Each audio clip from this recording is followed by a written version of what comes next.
I don't care who you are. Life is going to knock you down. Listen to me, many of you right now, life's got you up against the rope, and you got to do me a favor. Like, you can't give up. You can't give in. Pain is temporary. Pain is your friend. Pain is going to take you to the next level. When you going through pain, I know what you feeling. I know exactly, because I've been there. I've done that. But you got to work through it.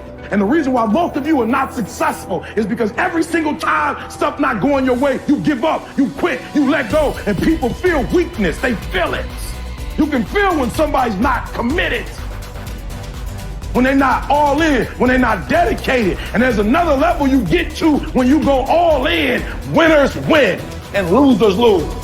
There are going to be times that you're going to be wondering, why should I keep showing up and working my business? Why should I keep at it? Why should I keep showing up to the conventions? Why should I keep picking up the phones and making the phone calls? Why should I keep fighting for my goals and fighting for my dreams? And what I want to remind you is that you got to show up for your life regardless of the circumstances. You got to show up in spite of the naysayers. You got to show up in spite of the conversation going on in your mind. You got to show up for your life, because if you don't, nobody else will. If you want unreasonable results in your life, you've got to be willing to be unreasonable. Part of being unreasonable, you don't judge according to appearances.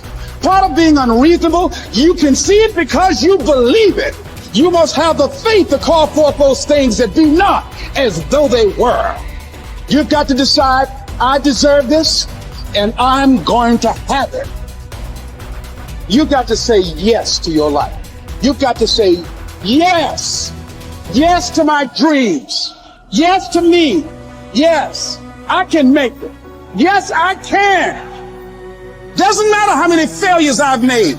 Doesn't matter how many mistakes I've endured. Doesn't matter about my defeats. Doesn't matter about what I've done. Yes, yes. I don't care about the fact I'm in a hole now. Doesn't matter about where I am.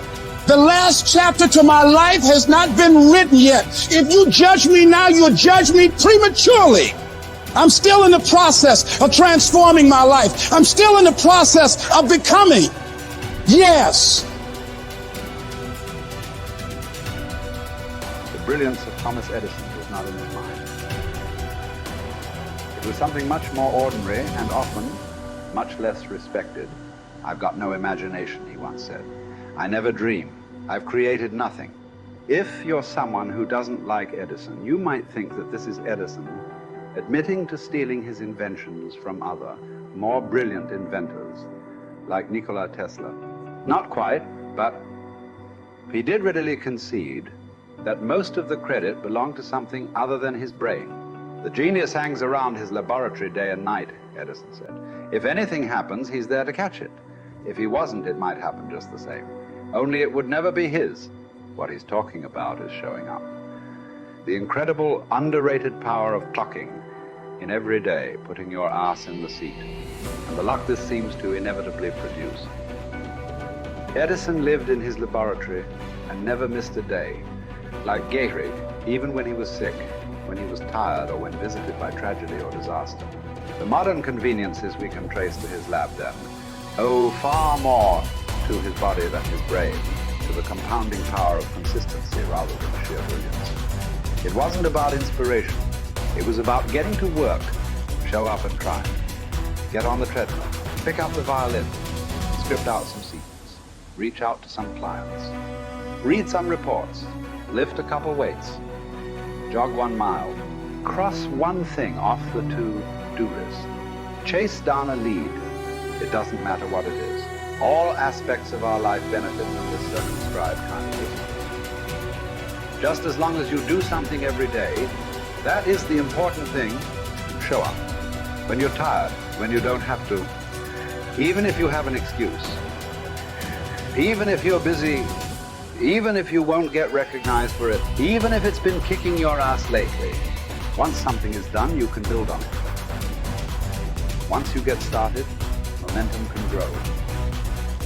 When you show up, you can get lucky. Is this still hard? Yes. But the good news is that because it's hard, most people don't do it. They don't show up. They can't even do one tiny thing a day. So So yes, you're alone out there on the track in the rain. You're the only one responding on Christmas. But having the lead is, by definition, a little lonely. This is also why it's quiet in the morning. You have the opportunities all to yourself. Don't worry about setting any records. Just report for duty. No excuses. And here's the irony. This is also a way to break records. Consistency is a superpower. Day to day, willpower is incredibly rare. Lowell Gettrig was a solid position player and a good hitter. But his success really was rooted in the fact that he didn't miss many days of work. It's quite likely that had he continued at his normal pace and not been stricken with R's, that he would have put up career numbers that surpassed Babe Ruth. Gettrig wasn't just able to show up despite injuries and fatigue. He also had to push through ennui, doubt, and just plain not feeling it. He had slumps like we all do, but he also understood what they meant. As a minor leaguer, he had struggled at the plate and thought about quitting. The Yankees' owner sent down a scout to walk Gehrig through the very basic math of a batting average. A good hitter hits 300, and hitting 350 is terrific. Hitting 400 is almost unheard of. What does that translate to? Missing on 6 tries out of 10. A hitter can also go days, weeks without touching the ball. That's what the scout told him. The most important thing a young ball player can learn is that he can't be good every day. You don't have to always be amazing. You do always have to show up. What matters is sticking around for the next at-bat. The ability to do that, coupled with the ability to endure what John Steinbeck called dogly days while writing Easter Eve. Those days when everything seems out of whack, when you're just not feeling it, when the distractions won't stop, is the first step to greatness. Literally. You cannot be great without the self-discipline to do that. One thing a day adds up. Each day adds up. But the numbers are only interesting if they accumulate in large quantities. You guys that are just getting started, you're not going to start right here. You're going to start down there, probably in another city, another town. I grew up in Lake Charles, Louisiana, no money, raised by a single mother. I was in debt at 25 years old. First thing that I had to do in my life was not learn a new skill. First thing I had to do to get my life moving in the right direction was self-development. It is vital. It was vital for me that I improved myself and I could start depending upon me. I had to show up every day with some rituals, some disciplines, and start getting myself to trust me, not trust others, but trust myself to do the right thing every day. One of the things that I started doing was beating the sun up every morning. I'm going to beat that sun up every morning so that I have the discipline and the control over my life. So I knew, hey, before that thing pops, I'm going to pop. I'm going to get out of bed, depend on myself, get up at the same time every day. And for me, that time, regardless of where I was beat that sun up. No matter where I am, I'm going to beat that thing up. So it gives me a sense of control over my own life. Second thing, I had to start cleaning up my life and my friends and my environment. When I was younger, between 15 and 25, I was doing crazy stuff in my life. Wasting my weekends. I have the saying, weekends are for the weak.